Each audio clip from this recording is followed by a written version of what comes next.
जय हिंद। नमस्कार। अपन कक्षा 6 मैथ गणित में अपन ने चैप्टर नंबर 3 संख्याओं के साथ खेलना इसको शुरू कर रखा है और ऑलमोस्ट अभी हम इसको कंप्लीट करने वाले हैं। अपन चल रहे थे एक्सरसाइज 3.7, है ना।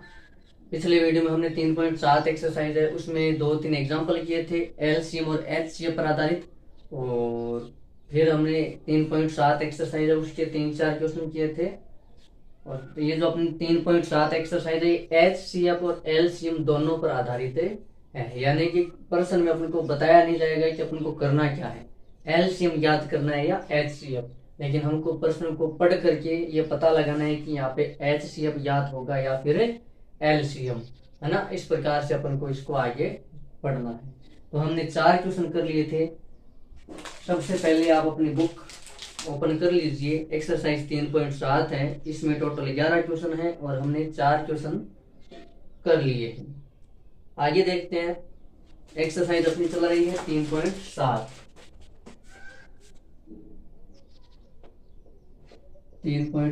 और उसमें हमने क्वेश्चन नंबर 4 तक पढ़ लिए। क्वेश्चन नंबर 5 देखिए। 5वां क्वेश्चन है 8, 10 और 12 से विभाजित 3 अंकों की सबसे बड़ी संख्या ज्ञात कीजिए। देखो 8, 10 और 12 से विभाजित 3 अंकों की सबसे बड़ी संख्या ज्ञात कीजिए। और ये देखो चौथा क्वेश्चन क्या था, 3 अंकों की सबसे छोटी संख्या ज्ञात करनी थी।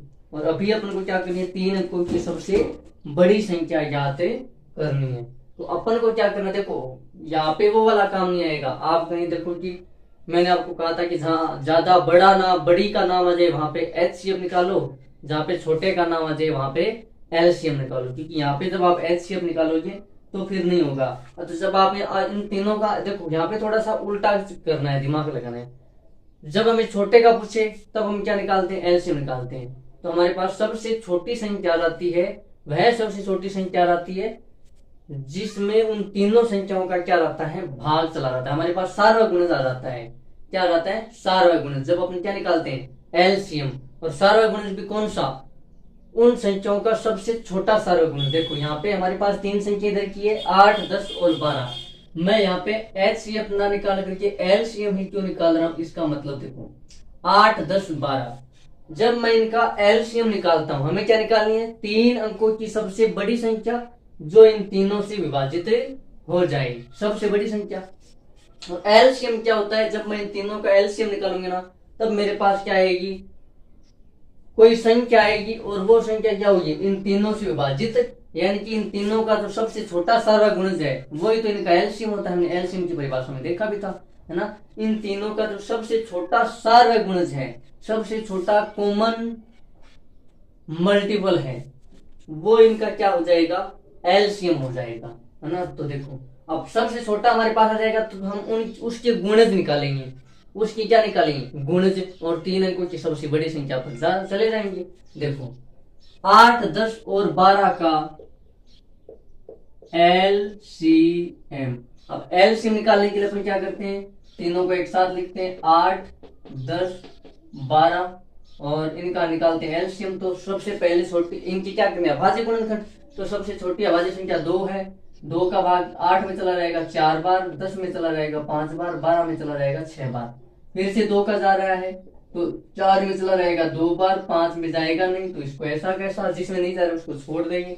6 में चला जाएगा 3 बार। अभी देखो नहीं तो 5 में 2 का जाता है, ना 3 में जाता, लेकिन 2 में अभी भी जा रहा है। तो जब तक एक संख्या में भी जाए तब तक हमें भाग देना है। तो देखो 2 में एक बार चला जाएगा, 5 में जाएगा नहीं, 3 में जाएगा नहीं। अब अगली अभाज्य संख्या कौन सी है, 3 है। 3 का देखो 1 में तो कोई दिक्कत, 5 में नहीं जा रहा लेकिन 3 में जा रहा है तो हम 3 का भाग देंगे। तो ये 1, ये तो ऐसा कैसा, 5 में जाएगा नहीं, 3 में चला जाएगा एक बार। अब क्या बचा 5, तो 5 में 5 के जाएगा तो ये 1, 5 में 5 का चला जाएगा एक बार और ये 1 पहले से ही है। तो हमारे पास इन तीनों के गुणनखंड क्या हो गए, 2 इंटू 2 इंटू, देखो 2 दूने 4, 4 दूने 8, 8 दूने सॉरी 8 3 24 और 24 को 5 से गुणा करेंगे तो 24 पंजे 120। तो इन तीनों का एलसीएम क्या जाएगा, 120। जब आप 24 को 5 से गुणा करते हो तो कितना रहेगा, 120। अब ये जो 120 है ना, ये एलसीएम है। और एलसीएम यानी कि हम जब भी कितने भी संख्या था हमारे पास, 2 संख्या हो, 3 संख्या हो, 4 हो, कितने भी, जब हम उनका उसका एलसीएम निकालेंगे उन संख्याओं का, तो अब ये इनका एलसीएम कितना है 120। तो इस 120 में 8 का भी भाग पूरा पूरा जाएगा, 10 का भी, यानी कि जो 120 है वो 8 से भी विभाज्य है, 10 से भी विभाज्य है और 12 से भी विभाज्य है। लेकिन ये कितने अंक की संख्या है? ये है 3 अंकों की। 3 अंकों की ये क्या है? सबसे छोटी संख्या है जो इन तीनों से क्या हो रही है? विभाज्य। हमने एलसीएम क्यों निकाला? क्योंकि हमें सबसे छोटी संख्या मिल रही थी, लेकिन हमें निकालनी क्या है? सबसे बड़ी संख्या। देखो मैंने कल ही बताया था उसमें, चौथे क्वेश्चन में।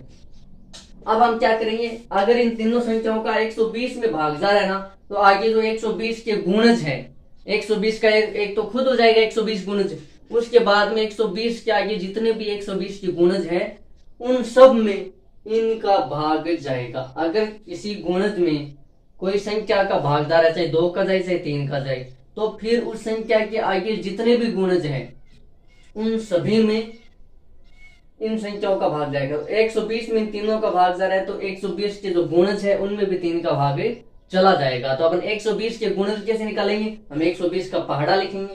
अब 120 का पहाड़ा तो आता नहीं है, तो अपन गुणा करके लिख लेंगे। हमारे पास देखो 3 अंकों की सबसे बड़ी संख्या निकालनी है, तो 3 अंकों की सबसे बड़ी संख्या क्या है? 999।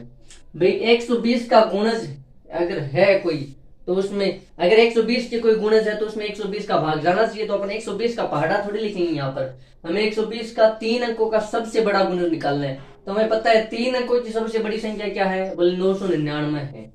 3 अंकों की सबसे बड़ी संख्या क्या है? 999। तो अपन क्या करेंगे, 3 अंकों की सबसे बड़ी संख्या है,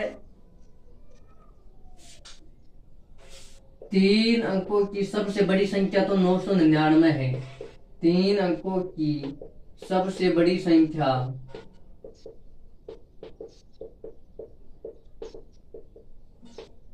ये तो हमें पता है क्या है? 999। लेकिन 999 में इनका भाग नहीं जाता है, 8 का, 10 का, 12 का, ये क्या नहीं है, तीनों का एक साथ। ऐसा नहीं कि एक का चला, नहीं, तीनों का जाना चाहिए, तीनों विभाज्य होनी चाहिए। 999 है ना, ये तीनों से विभाज्य होनी चाहिए। तो अपन क्या करेंगे, ये हमारे पास गुणज आ रखा है 120। 120 क्या रहेगा? एलसीएम। अगर हम 999 में किसका भाग देते? 120 का।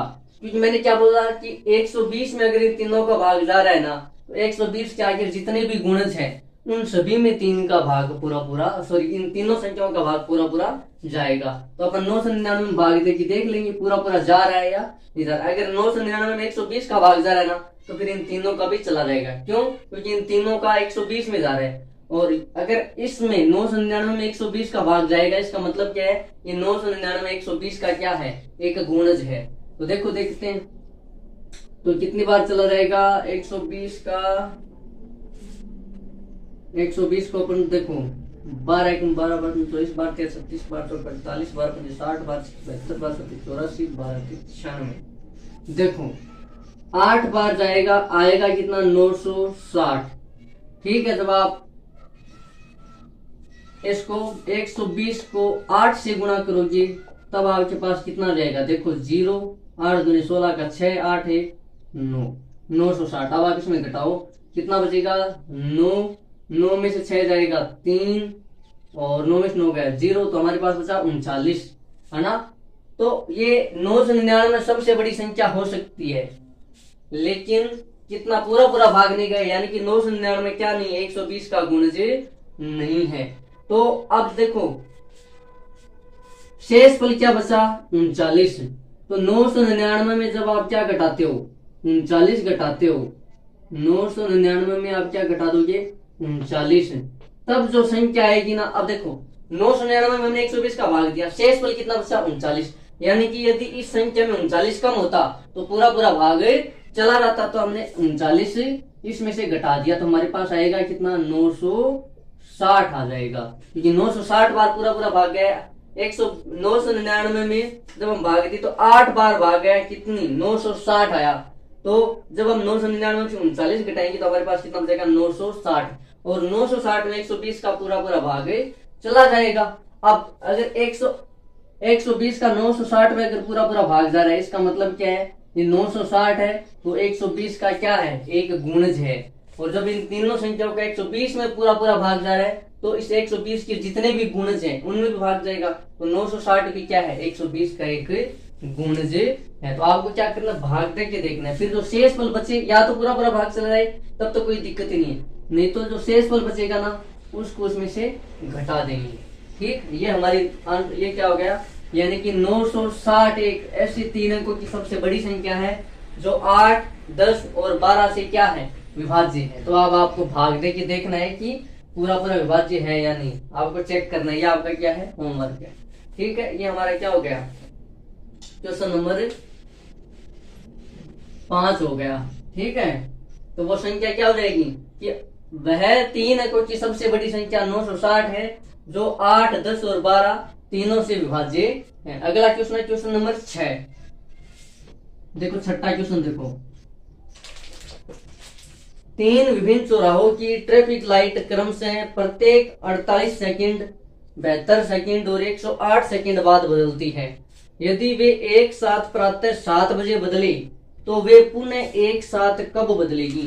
देखो हमारे पास देखो तीन चौराहे हैं और तीन चौराहे पर क्या है, तीन लाइटें लगी हुई है। पहली जो लाइट है वो 48 सेकंड बाद बदलती है, 48 सेकंड। दूसरी लाइट है वो 72 सेकंड बाद बदलती है। कितने सेकंड बाद, 72 सेकंड बाद। तीसरी जो लाइट है, तीसरी लाइट ये 108 सेकंड बाद बदलती है। अब हमें क्या दिया है कि सुबह 7 बजे, सुबह 7 बजे ये हमें क्या कर रखा है, ये हमें दे रखा है ना, सुबह 7 बजे तीनों एक साथ बदलती है। यानी कि तीनों एक साथ ना, सुबह 7 बजे बदली, 7 बजे तीनों एक साथ बदलती है।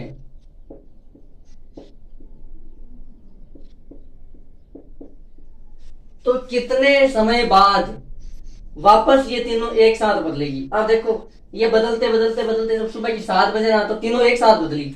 अब दोबारा अगली बार तीनों एक साथ कब बदलेगी कि ये 48 सेकंड में बदल रही है, ये 72 सेकंड में बदल रही है, ये 108 सेकंड में बदल रही है। तो ये चलते चलते चलते कितनी देर बाद वापस से, जैसे मान लो 7 बजे तीनों एक साथ बदली है तो अब 7 बजे बजने के बाद मान लो 8 बजे बदलेगी तीनों एक साथ, या 9 बजे बदलेगी, या 7 बजे कितने मिनट पे बदलेगी, ये हमें क्या करना है, निकालना है।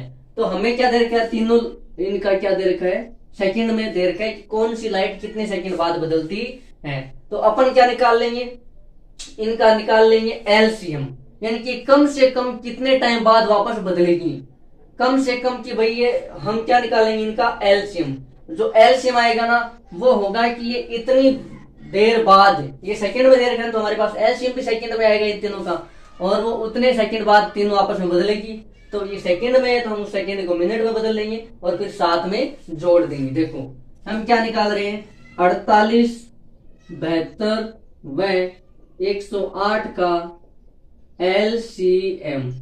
तो इनका एलसीएम निकालने के लिए हमें करना क्या पड़ेगा, 48 के अभाज्य गुणनखंड, अलग अलग करने की जरूरत नहीं है, अपने क्या करते हैं तीनों को एक साथ कर लेते हैं। तो देखो 48, 72, 108, सबसे पहले 2 का भाग देंगे, 48 में चला जाएगा 24 बार, 72 में जाएगा 36 बार और 108 में चला जाएगा 54 बार। ठीक, फिर वापस 2 का चला जाएगा 24 में 12 बार, 36 में 18 बार और 54 में 27 बार। फिर से 2 का चला जाएगा तो 12 में 6 बार, 18 में 9 बार और 27 में जाएगा नहीं तो 27 का 27 लिख देंगे। अब देखो फिर से 2 का जा रहा है, अगर किसी एक संख्या में भी जा रहा है तो 2 का भाग देना है। तो देखो 2 का भाग जा रहा है, 6 में जाएगा 3 बार, 9 में जाएगा नहीं, 27 में नहीं जाएगा। अब 3 का ही जाएगा सीधा ही, 3 में चला जाएगा 1 बार, 9 में जाएगा 3 बार, 27 में जाएगा 9 बार। वापस 3 का, तो 1 का 1, 3 में चला जाएगा 1 बार, 9 में चला जाएगा 3 बार। फिर 3 का जाएगा, तो देखो ये तो 1 पहले से ही, ये भी 1 पहले से, और 3 में कितनी बार चला जाएगा, 1 बार। तो हमारे पास एलसीएम का गुणनखंड क्या आया, दो इंटू दो इंटू दो इंटू दो, और फिर 3 इनको जब आप आपस में गुणा करते हो, 2 दूनी 4, 4 दूनी 8, 8 दूनी 16, 16 48 को जब आप 3 से गुणा करते हो तो 8 3 24, 2 और 4 3 12 और 2 14, 144। और जब आप 144 को 3 से गुणा करते हो, 144 को किससे? 3 से, तो कितना आएगा? 4 3 12, 4 3 12 और 1 13 का 3, और 3 और 1 4, 432। यानी कि इसका एलसीएम कितना रहेगा? 432। और हमें किस में इकाई किस में दर की है? सेकंड में। तो ये कितना रहेगा? 432 सेकंड। यानी कि वो कम से कम टाइम कौन सा होगा? वो 432 सेकंड वह कम से कम टाइम है जिनमें ये तीनों लाइटें वापस से बदल जाएगी, तीनों एक साथ 432 सेकंड। ये वो टाइम है, यह वो न्यूनतम समय है जिसमें ये तीनों लाइट वापस एक साथ बदलेगी। ठीक है। अगर अधिकतम समय निकालना होता तो हम क्या करते हैं? एचसीएफ। लेकिन हमें ये पूछा है कि कितनी देर बाद, यानी कि जस्ट अगर 7 बजे बदली है तो वापस तुरंत मतलब आगे अगले बार वो कब बदलेगी। तो हमने कहा कि कब, यानी कि न्यूनतम समय निकालना कि न्यूनतम कम से कम कितने टाइम बाद वो बदल जाएगी। तो हमने क्या निकाला? इसका एलसीएम निकाला, तो कितना है? 432 सेकंड। अब ये 7 बजे बदली है तो हम 7 बजे में 432 सेकंड जोड़ देंगे, तो 7 बजे ये बदली है, तो 7 बजने की 432 सेकंड बाद ये वापस फिर से बदल जाएगी। तो हम पूरा अगर प्रॉपर समय बताना चाहे तो 432 सेकंड है। इसको अपन मिनट में देखो, 432 सेकंड की घंटा तो शायद नहीं बनेगा, इनको अपन है ना मिनट और घंटे में बदल लेते हैं। तो देखो 432 सेकंड को अगर अपन मिनट में बदलना चाहे तो सेकंड को मिनट में बदलने के लिए 432 सेकंड में मिनट है, तो 432 सेकंड में कितनी मिनट हो जाएगी? 432। इसको अपन को अगर मिनट में बदलना है तो 60 का क्या दे देंगे? भाग दे देंगे। सेकंड को मिनट में बदलने के लिए क्या करते हैं? 60 का भाग देते हैं। क्यों? क्योंकि 1 मिनट में 60 सेकंड होती है। तो जैसे अपन 60 का भाग देंगे तो देखो 6 एकम 6, 6 दूनी 12, 6 3 18, 6 24, 6 5 30, 6 6 37, 7 6 42, 12। देखो पूरा हो जाएगा।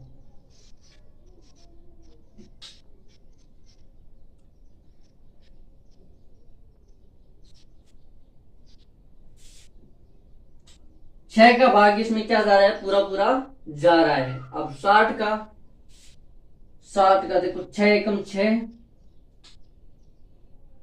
6 7 42, एक बचेगा 12, 7 दूने 14। ये हमारे पास क्या आ गए हैं?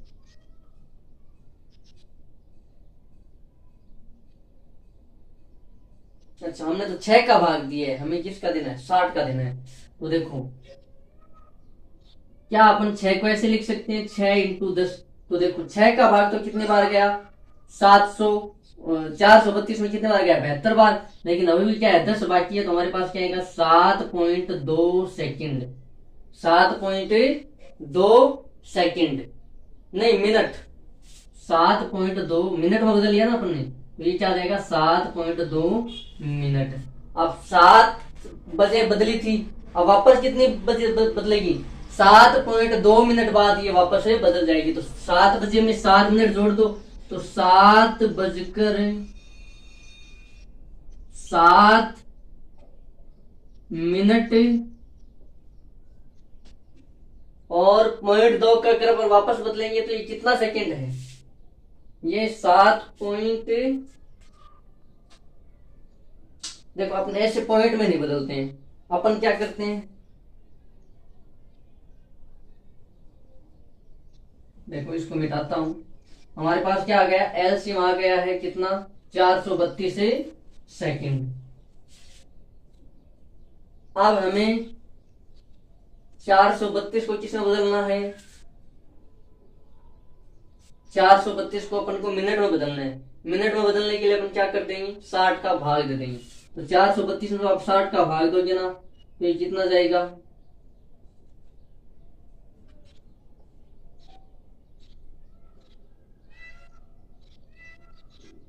देखो ये है 432, किसका भाग देना है 60 का, तो 60 एकम 60, 60 को किससे गुणा करेंगे, पूरा पूरा भाग चला जाए तो 7 से गुणा करेंगे, तो 0 7 से की 42, कितनी बार चला जाएगा 7 बार, और आएगा कितना 720, है ना।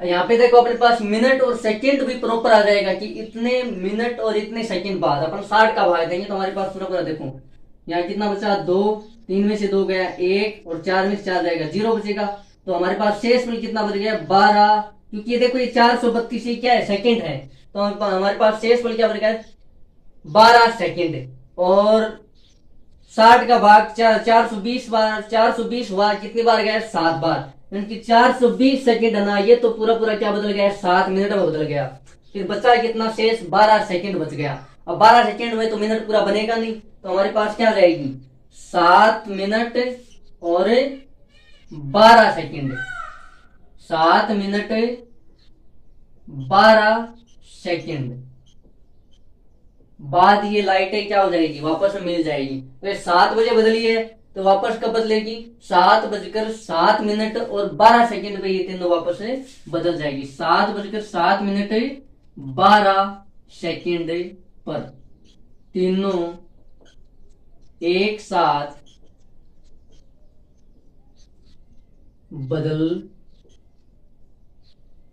बदलेगी, ठीक है। 7:07 पर ये हमने क्या कर दिया, तीनों एक साथ मिलने का वापस हमने टाइम बता दिया। हमारे पास देखो 432 सेकंड, ये एलसीएम है कि ये क्या 432 सेकंड ये न्यूनतम टाइम है जिसपे ये तीनों एक साथ मिलेगी, तो हमें तो 7 बजकर आगे बताना था कि किसने टाइम पर 7 बजे तो मिली है, तो हमने 432 को किसमें बदला मिनट। अब 432 सेकंड में ना पूरी पूरी मिनट नहीं बनी, 432 में 420 सेकंड की 7 मिनट बनी, देखो 420, फिर पीछे सेकंड कितने बचे 12, अब 12 सेकंड की पूरी मिनट तो होगी नहीं, तो हमने ये 12 सेकंड क्या रख लिए 7 में, यानी कि 7 में कुल मिलाकर के 732 सेकंड में कितनी मिनट बनेगी 7 मिनट तो पूरी पूरी बन जाएगी, और फिर 12 सेकंड से बच जाएंगे, तो हमारे पास 7:07 12 सेकंड पर तीनों लाइट एक साथ वापस बदल जाएगी। ये हमारा क्वेश्चन नंबर 6 हो गया। अगला क्वेश्चन देखो,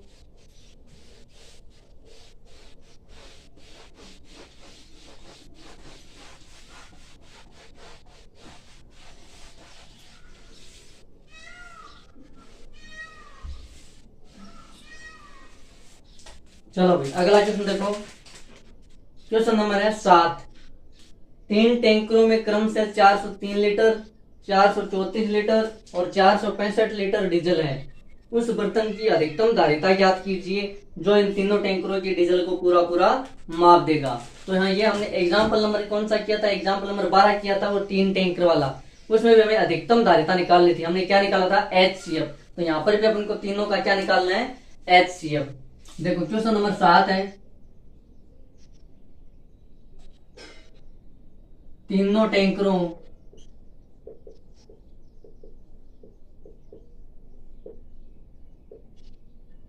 (403 लीटर, 434 लीटर व 465 लीटर, यही है ना। देखो 403 लीटर, 434 लीटर, 465 लीटर, है ना, कि वह अधिकतम धारिता वाला बर्तन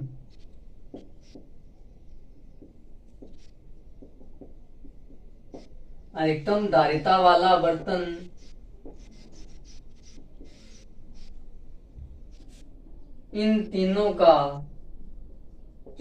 का ये जो दे रखे ना 403, 434, 465, इन तीनों का HCF होगा, क्योंकि हमें क्या बोला अधिकतम धारिता वाला बर्तन बताना है, तो अधिकतम हम कब करते हैं जब हमें यानी कि अधिकतम निकालने के लिए अपन HCF निकालते हैं, तो इन तीनों का HCF होगा, और वो HCF जो आएगा वो इन तीनों को पूरा पूरा क्या कर देगा माप देगा, है ना। तो देखो HCF के लिए अपन क्या करना पड़ेगा, अभाज्य गुणनखंड। तो 403 के अभाज्य गुणनखंड, 403 के अभाज्य गुणनखंड। तो 403 के अभाज्य गुणनखंड करते हैं, देखो तो 403, तो 403 में देखो 2 का भाग नहीं जाएगा, हमें 2 से शुरू करना है अभाज्य गुणनखंड में, क्योंकि इकाई का अंक 0 2 4 6 8 नहीं है। फिर 3 का, तो 4 और 3 7 है, 7 और 0 7, 7 में 3 का भाग नहीं जाता, मतलब पूरी संख्या में भी नहीं जाएगा।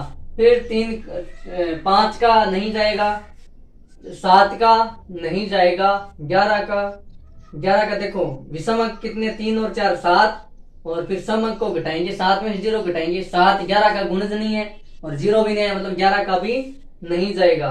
फिर अगला देखो, अगली अभाज्य संख्या 11 के बाद में 13, तो 13 देखो 11 तक तो हमारे पास विभाज्यता के नियम भी है 11 तक। फिर आगे देखो 13, तो यहाँ पे आपको करके देखना पड़ेगा, देखो 13 एकम 13, 13 दूनी 26, 13 3 39, और फिर 1 बचेगा, वो इधर चला रहेगा 13 हो जाएगा, और 13 में 13 का भाग एक बार चला रहेगा। तो देखो 13 का भाग जा रहा है, 13 3 39, 1 बचा, वो इधर आके 13 हो गया, और 13 में एक बार चला जाएगा, ठीक है। तो इसका अभाज्य गुणनखंड क्या होगा, 31 में, अब 31 से पहले ऐसी कोई अभाज्य संख्या नहीं है, जिसमें 31 से पहले ऐसी कोई भी अभाज्य संख्या नहीं है जो 31 में पूरा पूरा भाग चला जाएगा। तो फिर 31 में 31 का खुद का ही जाएगा, 1 आ जाएगा। अभी इसके गुणनखंड क्या हो गए, अभाज्य गुणनखंड 13 × 31। अब देखो 434 के अभाज्य गुणनखंड, तो 434 के अभाज्य गुणनखंड देखो, तो 434 में इकाई का अंक 2 है, तो इकाई का अंक कितना 4 है, तो 2 का भाग चला जाएगा, 2 एकम 2, 2 दूनी 4, और 2 एकम 2, 7 दूने 14।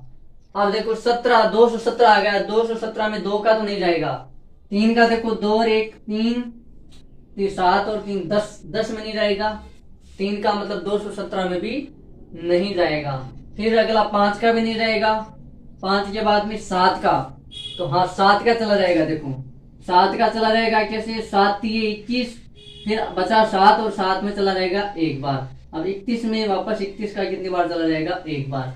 तो 434 के अभाज्य गुणनखंड क्या हो गए, 2 × 7 × 31।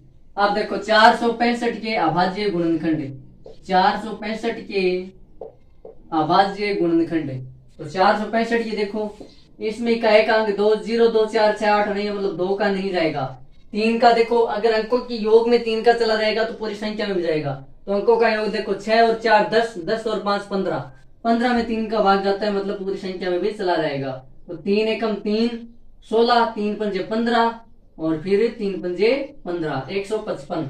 वापस देखो 5 और 5 10 और 1 11, 11 में 3 का भाग नहीं जाता। तो अगला अभाज्य संख्या है 5, तो 5 का चला रहेगा, 5 3 15, 5 एकम 5, और अब 31 में वापस कितनी बार चला रहेगा, एक बार।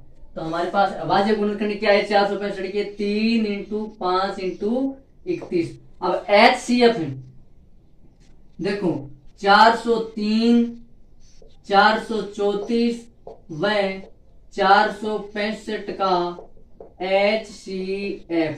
तो HCF के लिए अभाज्य गुणनखंडों में जो सार्वय गुणनखंड है, कॉमन फैक्टर, वो इन तीनों का क्या है, सार्वय गुणनखंड। तो देखो इनमें केवल एक ही कॉमन फैक्टर निकला है, वो क्या है 31। तो इन तीनों का HCF चल रहेगा 31, और ये 31 लीटर का बर्तन ही वह अधिकतम धारिता वाला बर्तन है जो इन तीनों को पूरा पूरा माप देगा। तो इसका आंसर क्या रहेगा 31 लीटर। 8वां क्वेश्चन देखो, वह सबसे छोटी संख्या ज्ञात कीजिए। 8वां क्वेश्चन है, वह सबसे छोटी संख्या ज्ञात कीजिए जिसे 6 15 और 18 से भाग देने पर प्रत्येक दशा में 5 शेष रहे। यानी कि हमें वह सबसे छोटी संख्या ज्ञात करनी है जिससे 6 15 और 18 से भाग देने पर प्रत्येक में 5 शेष रहे। तो ये हमने कल शायद कौन सा दूसरा या तीसरा एग्जाम्पल किया था ना। चलो क्वेश्चन नंबर 8 देखो, हमें कौन कौन सी संख्या दे रखी है, 3 संख्या दे रखी है, 6 15 और 18। 6 15 और 18, और हमें क्या ज्ञात करनी है, वह छोटी से छोटी संख्या ज्ञात करनी है जिसमें क्या है, वह सबसे छोटी संख्या। ठीक है, और छोटी संख्या निकालने के लिए अपन क्या करते हैं, छोटी संख्या निकालने के लिए अपन एलसीएम निकालते हैं। तो 6, 15 और 18 का एलसीएम, 6, 15 और 18 का एलसीएम। तो देखो 6, 15, 18 का एलसीएम निकालने के लिए अपने क्या कर देंगे, एलसीएम में तीनों को एक साथ भी ले सकते हैं। 6, 15, 18, तो देखो 2 का भाग चला रहेगा, 3 6 में जाएगा 3 बार, 15 में जाएगा नहीं, 18 में चला रहेगा 9 बार। अब 2 का नहीं जाता तो किसका रहेगा, 3 का, 3 में 3 का 1 बार, 15 में 5 बार और 9 में 3 बार। फिर से 3 का रहेगा, ये 1 पहले से ही है, 5 में जाएगा नहीं, 3 में चला रहेगा 1 बार। अब 5 का रहेगा, एक ऐसा कैसा, 5 में 1 बार और एक ऐसा का ऐसा। तो इनका एलसीएम क्या रहेगा, 2 इंटू 3 इंटू 3 इंटू 5 बराबर कितना हो जाएगा, देखो 2 तिये 6, 6 तिये 18 और 18 पंजे 90, 18 पंजे 90, यानी कि 90 एक ऐसी संख्या है जिनमें इन तीनों का भाग पूरा पूरा रहता है। 6, 15, 18 इन तीनों का क्या रहता है, पूरा पूरा भाग जाता है। अब हमें ये बोला कि पूरा वह सबसे छोटी संख्या, तो ये 90 है ना, वह सबसे छोटी संख्या है क्योंकि ये लघुत्तम निकाला हमने, लघुत्तम समापवर्ती। तो इससे छोटी और कोई संख्या नहीं है जिससे इन तीनों का क्या चला जाए, भाग। ये 90 है ना, ये 90 इन तीनों का क्या है, सबसे छोटा सार्वगुणज है तीनों का। अब तीनों का जब सबसे छोटा सार्वगुणज है तो इससे पहले और कोई ऐसी संख्या नहीं है जिसमें इन तीनों का पूरा पूरा भाग चला जाए। अब ये प्रश्न में ये बोला कि वह सबसे छोटी संख्या बताओ जिनमें इन तीनों का पूरा पूरा भाग जाने के बाद भी 5 शेष बचे। अब 5 शेष कब बचेगा, देखो 90 में तो पूरा पूरा भाग जा रहा है, जैसे कि आप देखो 6 का 90 में जब आप 6 का भाग दोगे ना तो पूरा पूरा चला जाएगा। अब 5 शेष कब बचेगा, जब आप 90 में 5 जोड़ दोगे, कितना, 95, यानी कि 95। 90 तो वह सबसे छोटी संख्या है जिसमें तीनों का भाग पूरा पूरा जाता है। अब 5 शेष कब बचेगा, जब आप 5 इसमें जोड़ दोगे, 95। 95 वह सबसे छोटी संख्या है जिनमें इन तीनों का भाग देने पर शेष फल क्या बचेगा, 5 बच जाएगा। ये हमने एग्जाम्पल किया था शायद कल वाले वीडियो में, वैसा का वैसा ही है। आगे देखो क्वेश्चन नंबर 9, हमारे 3 क्वेश्चन और बच गए, 9, 10 और 11।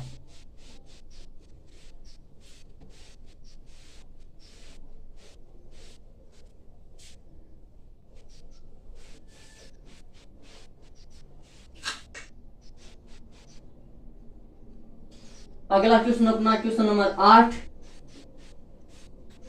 प्रश्न नंबर 8 हो गया कंप्लीट। आगे देखो 9, 4 अंकों की वह सबसे छोटी संख्या ज्ञात कीजिए जो 18, 24 और 32 से विभाज्य है।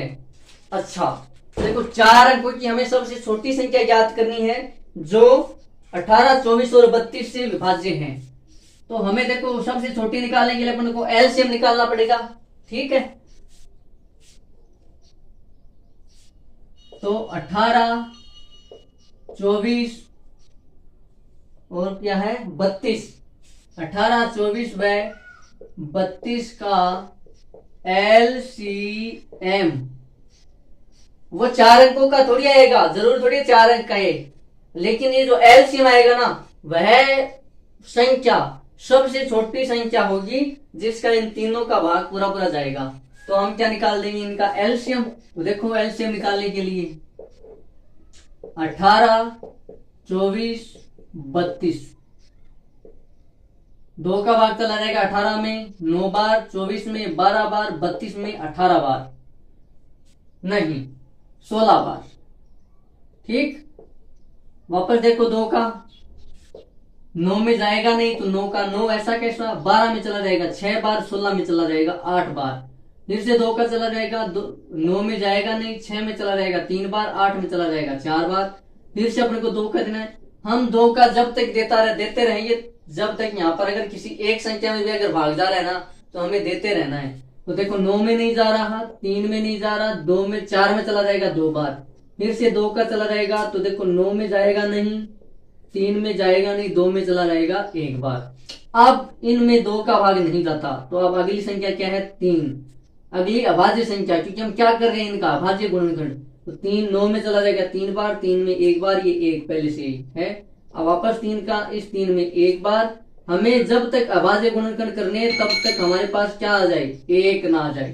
तो ये क्या हो गए इसके, इन तीनों के अभाज्य, और ये भी कौन से, तीनों के शामिल में है। 2 इंटू 2 इंटू 2, 1 2 3 4 5, 5 बार है तो इंटू 2, फिर 2 बार 3 है तो 3 इंटू 3।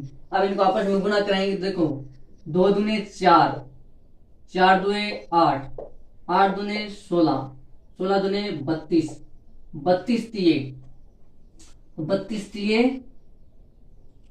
3 दूने 6, 3 तिये 9, 32 तिये 96। अब 96 को आप 3 से गुना करोगे तो आपके पास क्या आ जाएगा, इसका एलसीएम आ जाएगा। तो 96 को करो 3 से,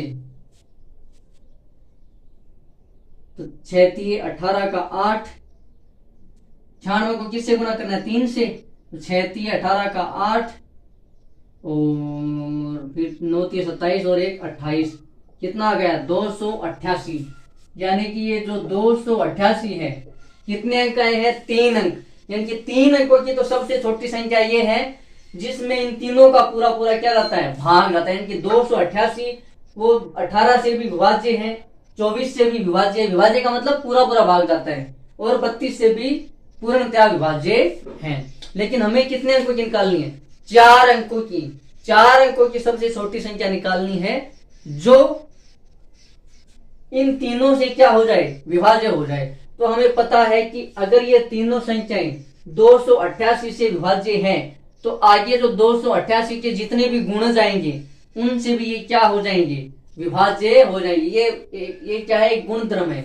यदि मान लो कोई संख्याएं 2 या 2 से अधिक संख्याएं किसी तीसरी संख्या से अगर विभाज्य हो रही है, तो इस संख्या के आगे जितने भी गुणज हैं उनसे ये संख्याएं क्या हो जाएगी, विभाज्य हो जाएगी। तो 288, अब अपन 288 के गुणज निकालेंगे, और 288 के गुणज में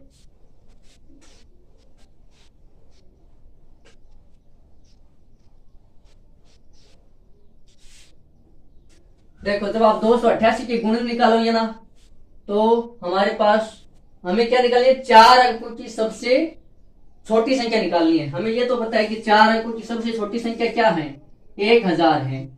4 अंकों की सबसे छोटी संख्या क्या है, 1000। लेकिन 1000 में तो इनका भाग नहीं जाता, क्योंकि 288 का गुणज नहीं है 1000। 4 अंकों की सबसे छोटी संख्या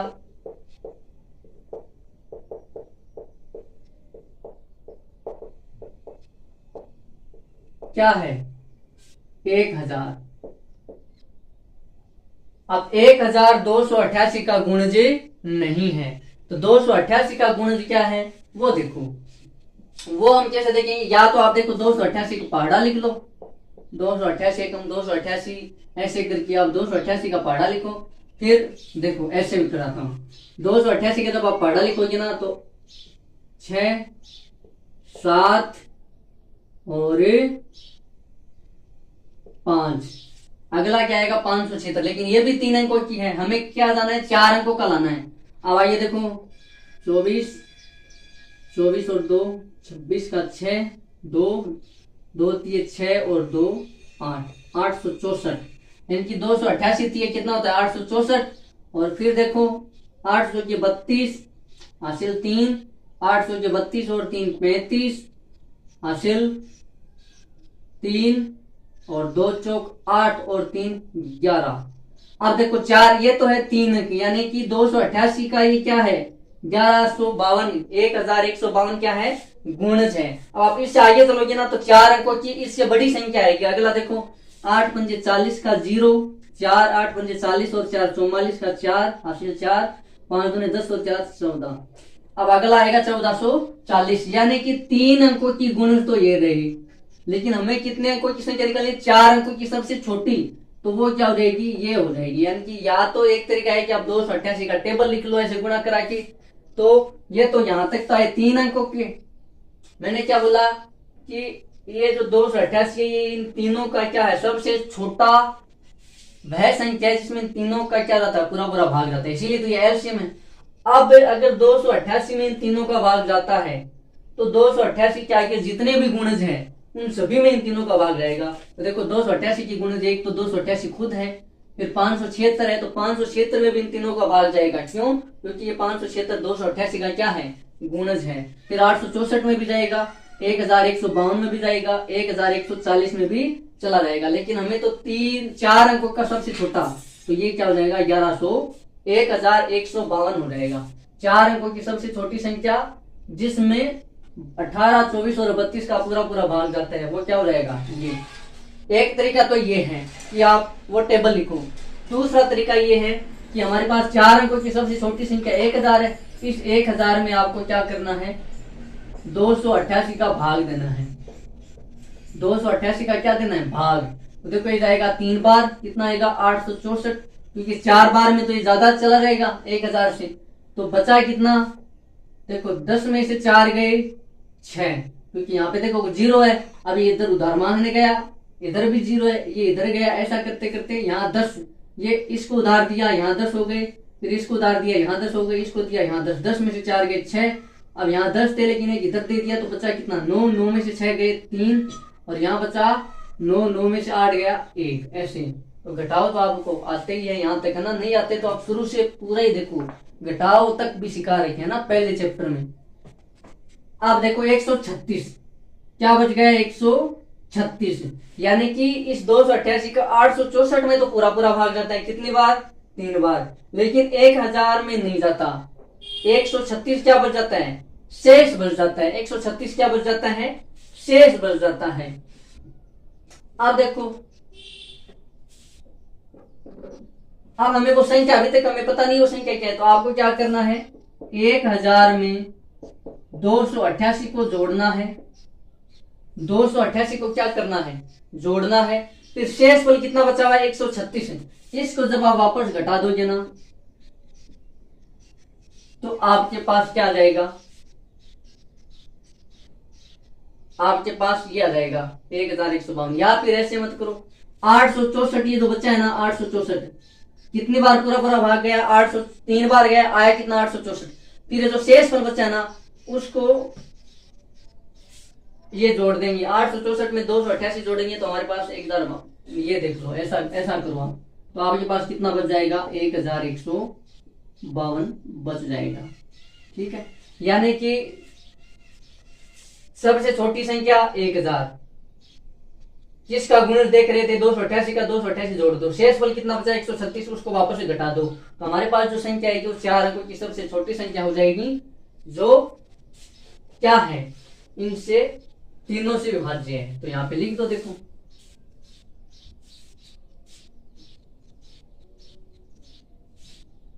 1152 जो 18, 24 व 32 से विभाज्य है। ठीक है, ये हो गया अपना क्वेश्चन नंबर 9 हो गया। क्वेश्चन नंबर 10 है, निम्नलिखित संख्याओं का लय से ज्ञात कीजिए जिनमें, देखो निम्नलिखित संख्याओं का लय से ज्ञात कीजिए जिनमें एक संख्या सदैव 3 का एक गुणज है। अच्छा हमें देखो 2 संख्याएं दे रखी है और उनका हमें लय से ज्ञात करना है, और ये बोल रखा है जिनमें एक संख्या 3 का गुणज हो, चलो वो तो कोई दिक्कत। अच्छा नीचे और दे रखा है कि प्राप्त लय से हमें एक सामान्य गुण का अवलोकन कीजिए, कि हम जो लय से निकालेंगे इन संख्याओं का उनमें हमें क्या कॉमन दिख रहा है, वो फिर क्या लय से प्रत्येक स्थिति में दोनों संख्याओं का गुणनफल है, ये बात बतानी है। क्या हम निष्कर्ष निकाल सकते हैं कि 2 संख्याओं का लय से सदैव 3 का एक गुणज है। तो इसने देखो हमसे एक क्वेश्चन में 3 बातें पूछी है कि आप इनका लय से निकालो, सामान्यतः जैसे निकालते वैसे, और फिर आप हमें अवलोकन करके बताओ कि क्या ये 3 के गुणज है ना, क्या दोनों संख्याओं का गुणनफल हमेशा 3 का गुण रहता है, ऐसा करके अपने को 3 बातें लास्ट में बतानी है। तो देखो क्वेश्चन नंबर 10 है और उसका पहला पार्ट है, और हमें क्या दे रखा है 9 और 4, 9 और 4। अब देखो इसमें 9 क्या है 3 का गुणज है, हमें इनका लय से ज्ञात करना है। लय से ज्ञात करने के लिए अपन क्या करेंगे 9 और 4 के गुणनखंड करेंगे। तो 2 का भाग इसमें 9 में तो जाएगा नहीं, 4 में जाएगा 2 बार, फिर से 2 का चला जाएगा, 9 में जाएगा नहीं, 2 में चला जाएगा 1 बार, अब 9 में 3 का जाएगा 3 बार, और फिर 3 में 3 का जाएगा 1 बार। तो इसके 9 व 4 का लेस है एलसीएम कितना रहेगा, 2 इंटू 2 इंटू 3 इंटू 3। जब आप इसको गुणा करते हो, जब आप इसको वापस गुणा करोगे ना, देखो 2 दूने 4, 4 दिए 12 और 12 दिए 36। तो हमारे पास जो इनका लेस आएगा वो कितना रहेगा, वो आ जाएगा 36। ठीक, फिर देखो बी। अब गुण का अवलोकन तो एक में ही थोड़ी कर देंगे, आगे जो नीचे 3 क्वेश्चन पूछ रखे ना उनके हम तीनों करने की बात करेंगे। देखो बी पार्ट क्या दे रखा है, 12 और 5, 12 और 5 का लेस है, या फिर इसको हम क्या बोलते हैं एलसीएम। देखो 12 और 5 की अपन कर देंगे गुणनखंड। तो पहले 12 में 2 का भाग चला जाएगा 6 बार, 5 में जाएगा नहीं, 6 में वापस 2 का चला जाएगा 3 बार, 5 में जाएगा नहीं, फिर 3 में 3 का जाएगा 1 बार, 5 में जाएगा नहीं, अब 5 का खुद का जाएगा तो ये 1 पहले से, 5 में चला जाएगा 1 बार। तो हमारे पास क्या जाएंगे 2 इंटू 2 इंटू 3 इंटू 5, यानी कि हमारे पास एलसीएम क्या जाएगा, 2 दूने 4, देखो यहाँ कर लो, 2 दूने 4, 4 दिए 12, 12 पंजे 60, यानी कि इसका एलसीएम क्या आ जाएगा, 12 और 5 का एलसीएम कितना जाएगा 60। अगला देखो सी है 6 और 5, 6 व 5 का एलसीएम, तो इनके अपन को अभाज्य गुणनखंड कर लेंगे। तो देखो 6 में 2 का चला जाएगा 3 बार, 5 में जाएगा नहीं, अब 3 में 3 का जाएगा 1 बार, 5 में जाएगा नहीं, अब 5 का जाएगा 1 और 1। देखो कितना आया, 2 इंटू 3 इंटू 5, गुणा करेंगे 2 तिये 6 और 6 पंजे 30, तो इसका एलसीएम कितना आ जाएगा 30। ये हो गया सी। अगला देखो डी पार्ट। डी क्या है, 15 और 4, 15 और 4 का एलसीएम। तो एलसीएम के लिए अपन को क्या करना पड़ेगा, 15 और 4 की गुणनखंड। तो देखो 15 में तो 2 का भाग नहीं जाता लेकिन 4 में जाता है, तो 2 का भाग देंगे 15 का ऐसा कैसा, 4 में चला जाएगा 2 बार, वापस देखो 2 का जाता है तो 15 में जाएगा नहीं, 2 में चला जाएगा 1 बार, अब 3 का देंगे, 3 का 15 में चला जाएगा 5 बार और ये 1 पहले से ही है, फिर 5 का 5 में चला जाएगा 1 बार और ये 1 पहले से है। तो हमारे पास गुणनखंड क्या आ गई, 2 इंटू 2 इंटू 3 इंटू 5। तो अब इनको गुणा कराओ, तो देखो 2 दूने 4, 4 तिये 12 और 12 पंजे 60, यानी कि इसका एलसीएम हमारे पास क्या जाएगा 60। अब देखो अब हम हमारे पास जो पूछ रखा है ना उनका एक एक का उत्तर देते हैं कि वो सही है या नहीं है। हम अभी देखो निष्कर्ष पे पहुंच गए हैं। देखो अब मैं डायरेक्ट ये वाला मिटा रहा हूं, जो हमारे पास एलसीएम आया है ना उसको लेकर रहा हूं डायरेक्ट। देखो इसका हमारे पास एलसीएम कितना आया 36, इसका हमारे पास एलसीएम क्या आया 36, इसका हमारे पास एलसीएम क्या आया 60, इसका हमारे पास एलसीएम क्या आया 60, इसका हमारे पास एलसीएम क्या आएगा 30, इसका हमारे पास एलसीएम क्या आएगा 60। ये हमने क्या कर लिए, इन सब के एलसीएम निकाल लिए। अब इनके देखो क्या क्या पहला प्रश्न पूछ रखा है, पहला क्या पूछ रखा है, प्राप्त लय सम में एक सामान्य गुण का अवलोकन कीजिए। तो हमारे पास ये जो लय सम मिला है ना, ये देखो इनमें देखो 3 का गुणज है एक संख्या, 9 भी 3 का गुणज है, 12 भी 3 का गुणज है, 6 भी 3 का गुणज है, 15 भी 3 का गुणज है। तो इनके गुणज से अगर जब लैस आएगा तो ये देखो ये 36, इन दोनों के जब लैस निकाला ये 36, ये भी 3 का गुणज है, 60 ये भी 3 का गुणज है, 30 ये भी 3 का गुणज है, 60 ये भी 3 का गुणज है। यानी कि अगर दो संख्याओं में एक संख्या अगर किसी का गुणज है तो उनसे प्राप्त लय से भी उस संख्या का क्या होगा गुणज। यहाँ पे देखो ये एक संख्या 9, 12, 6, 15 ये 3 के गुणज है ना, तो इनसे जो लय से मिलेगा वो भी क्या होगा 3 का गुणज। तो हम यहाँ पे लिख देंगे प्राप्त लय से 3 के गुणज है, यानी कि हमें जो लय से मिले तीन की गुणज क्यों मिले, क्योंकि यहाँ पे जो एक संख्या दे रखी है वो क्या है, ये 9 भी 3 का गुणज है, 12 भी 3 का गुणज है, 6 भी 3 का गुणज है, 15 भी 3 का गुणज है। तो इनसे जब आप लय से निकालोगे तो ये लय से भी क्या आएगा, 3 का गुणज आएगा। दूसरा क्या पूछ रखा है, दूसरा पूछ रखा है कि क्या लय से प्रत्येक स्थिति में दोनों संख्याओं का गुणनफल है। तो देखो लय से 9 चौक 36, यानी कि इन दोनों संख्याओं को जब आप गुणा करते हो ना तब भी कितना था 36, 12 पंजे 60, 6 पंजे 30, 12 चौके 60। हाँ, यानी कि जब अपन दो संख्याओं का लय से निकालते हैं तो उनमें उन दोनों का क्या होता है, गुणनफल। तो ये बात क्या है, सही है, यानी कि जो लय से है वो ये निष्कर्ष हम निकाल सकते हैं, क्योंकि हमने देखो ये 4 करके देख लिए, तो हम ये कह सकते हैं कि लय से है वो दो संख्याओं का लय से उन दोनों संख्याओं का गुणनफल होता है। तो ये हमने क्या, हम ये निष्कर्ष निकाल सकते हैं कि दो संख्याओं का लय से, क्या लय से प्रत्येक स्थिति में दोनों संख्याओं का गुणनफल है। तो हाँ, प्राप्त लय से दोनों संख्याओं का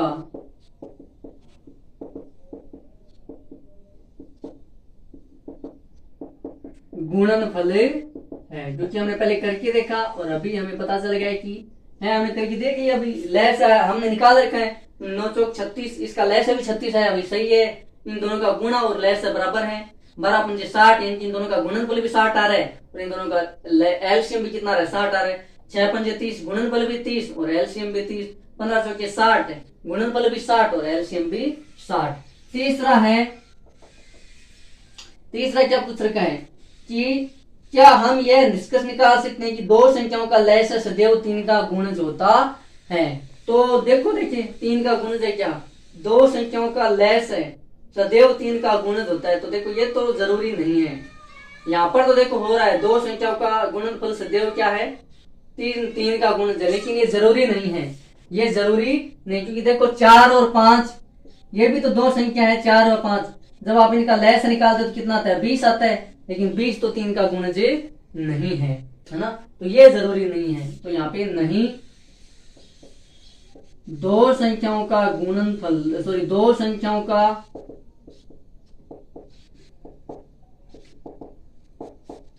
एलसीएम हमेशा 3 का गुणज नहीं होता है, 3 का गुणज नहीं होता, ये जरूरी नहीं है। और यहाँ पे आप लिख देना, जैसे 4 और 5 इनका एलसीएम 20 है, ये दो संख्या है लेकिन फिर भी एलसीएम 3 का गुणज नहीं है। ये अपना क्वेश्चन नंबर हो गया 10।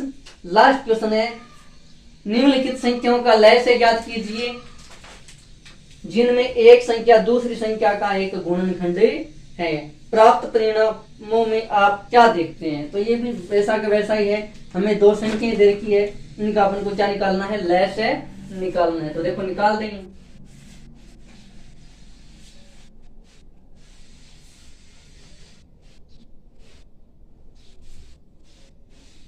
और इसी के साथ अपनी जो एक्सरसाइज 3.7 भी कंप्लीट, और इस 3.7 के साथ हमारा जो चैप्टर है अध्याय 3 प्रश्नावली 3 संख्याओं के साथ खेलना, वो भी पूरी हो जाएगी।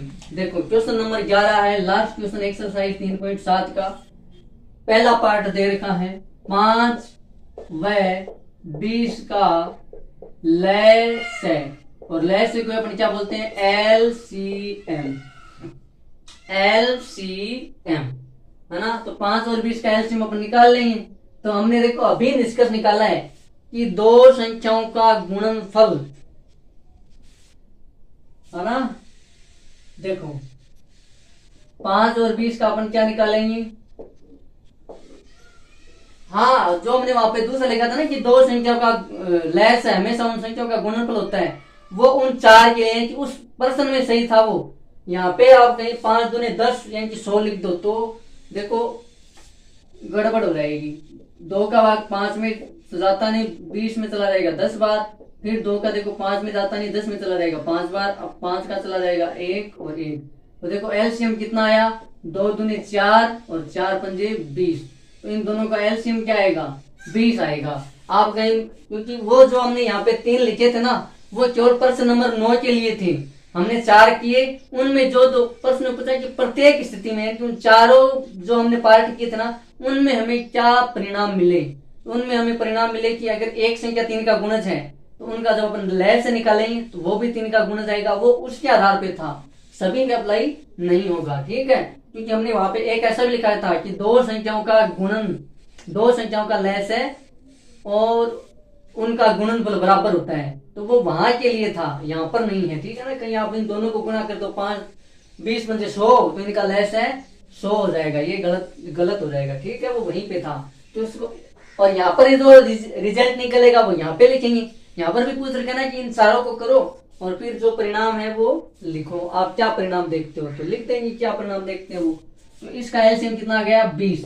अगला देखो बी, 6 और 18, 6 व 18 का एलसीएम, तो 6 और 18 का निकाल लो। देखो 6 और 18, 2 का भाग चला जाएगा, 30 में जाएगा 3 बार, 18 में जाएगा 9 बार, अब 3 का खुद का जाएगा, इसमें 1 बार, इसमें 3 बार, फिर 3 का जाएगा 1 और 1, तो 2 तिये 6, 6 तिये 18, तो इसका एलसीएम क्या आ जाएगा 18 आ जाएगा।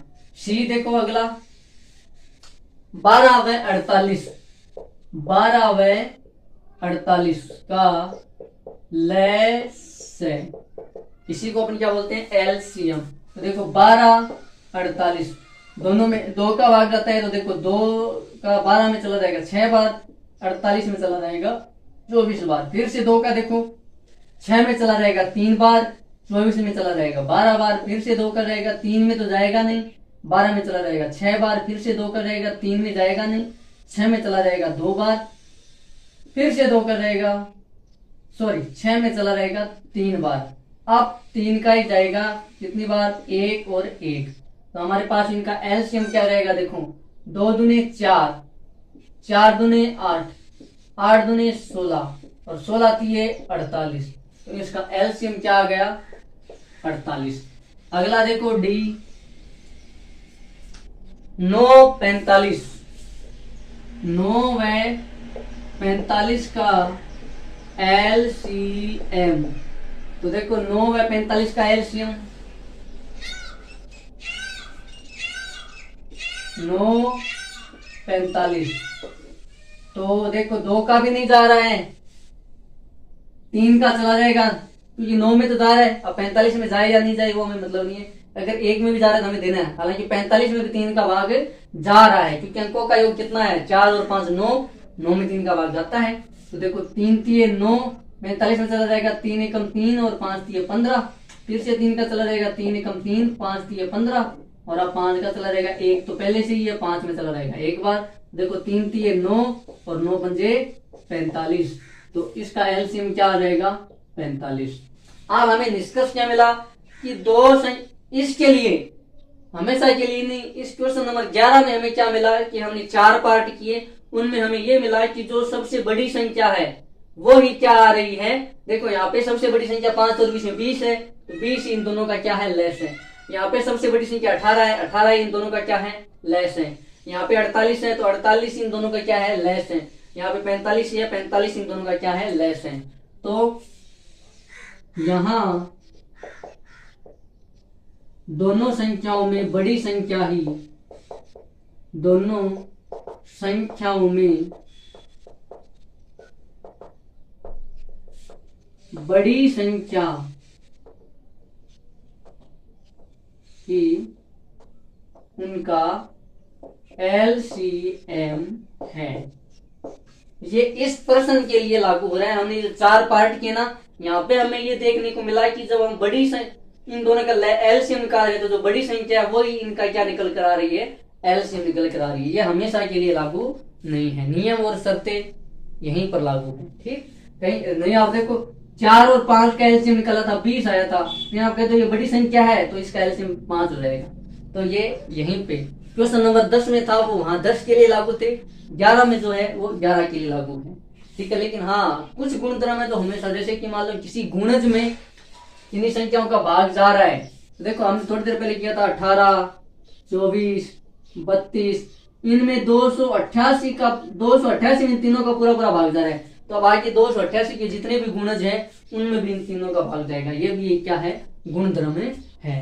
तो इसी के साथ अपनी एक्सरसाइज 3.7 कंप्लीट होती है और इसी के साथ अपनी प्रश्नावली 3 अध्याय 3 चैप्टर 3 संख्याओं के साथ खेलना जो हमारे 18 या 19 क्लास इस एज के ऊपर चले गई है ना। तो आज ये फाइनली चैप्टर नंबर 3 संख्याओं के साथ खेलना पूरा होता है। आगे हमारा चैप्टर 4 हम नया चैप्टर है वो नई ऊर्जा के साथ शुरू करेंगे। 3 चैप्टर हमने पूरे कर लिए हैं। तो आज के लिए इतना ही, मिलते हैं अगले वीडियो में, तब तक के लिए जय हिंद जय भारत।